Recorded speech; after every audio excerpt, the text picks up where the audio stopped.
سڵاوتان لەبێت ئەمڕۆ چوارشەمە بەهای $100 ئەمریکی لە بۆرسەی هەولێر لە 149,000 دینار نزیک بووە و شارەزایانی بازاڕەکەش وای بۆ دەچن هێشتا نرخی دۆلار بەرزتر ببێتەوە. بۆرسەی هەولێر ئەمڕۆ جمەی داهات و خەڵکێکی زۆر بۆ ئاڵوگۆڕی دینار و دۆلار ڕوویان تێکرد بوو کە لەگەڵ ڕۆژانی ڕابردوو جیاواز دەردەکەوت.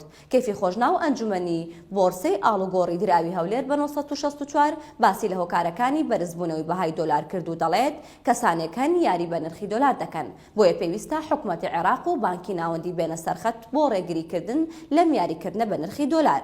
هەروەها ئاماژەشی بەوەدا هەرچەندە بانکی ناوەندی ژمارەیەک کۆمپانیای سزا داوە و دۆلاریشی خستۆتە بازاڕەوە، بەڵام نرخی دۆلار بەرەو هەڵکشانە و پێویستە لەلایەن حکوومەتەوە ڕێوشێنی پێویست بگیرێتە بەر.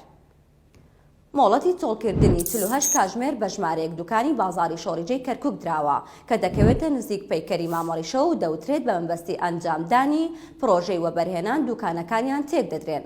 سیروان حوسێن شاڵی دوکاندارە لە بازاڕەکە و بە 964 وت لە ساڵی 1970ەوە لەو دوکانانن و کرێ بە حکومەت دەدەن.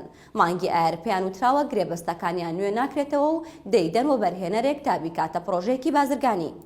ئەحمەد عومەر زەنگەنا بەڕێوەبەری شارەوانی کەرکووکیش لەم بارەیەوە بە 964 وت زەویەکە موڵکی شارەوانیە و نزیکەی سەدەیەک دەبێت ئەو دوکانانە دروست کراون.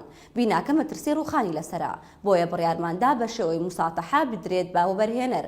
ژمارەیەک دوکانی مۆدێرنی لێ دروست دەکرێت و پاشان هەر دوکاندارێک دەتوانێت بەکرێ بیگرێتەوە.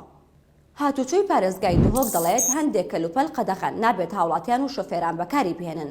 بۆ ئەمەش دەستیان بەسەر ژمارەیەکی زۆر لەو کەلوپەلانە داگرتووە و لە گرتە ڤیدیۆیەکیشدا کە بۆ 964 نێدراوە دەردەکەوێت ئەو کەلوپەلانەیان لە ناو بردووە و کەلوپەلەکانیش بریتین لە بلاجکتۆر، هۆڕێنی هەوایی، کەلوپەلی نەشرەی پۆلیس، فەڕاڕەی پۆلیس و پەردا. هاتوچۆی دهۆک دەڵێت بەکارهێنانی ئەم کەلوپەلانە نایاساین و ئەوەی پێی بگیرێت دەست بەسەر ئۆتۆمبیلەکەیدا دەگیرێت و ڕوبەڕووی یاساش دەکرێتەوە. دواتریش لە شۆفێران و هاوڵات ببورن داواش لە شۆفێران و هاوڵاتیان دەکات خۆیان لە بەکارهێنانی ئەم جۆرە کەلوپەلە نایاسایانە بە دوور بگرن.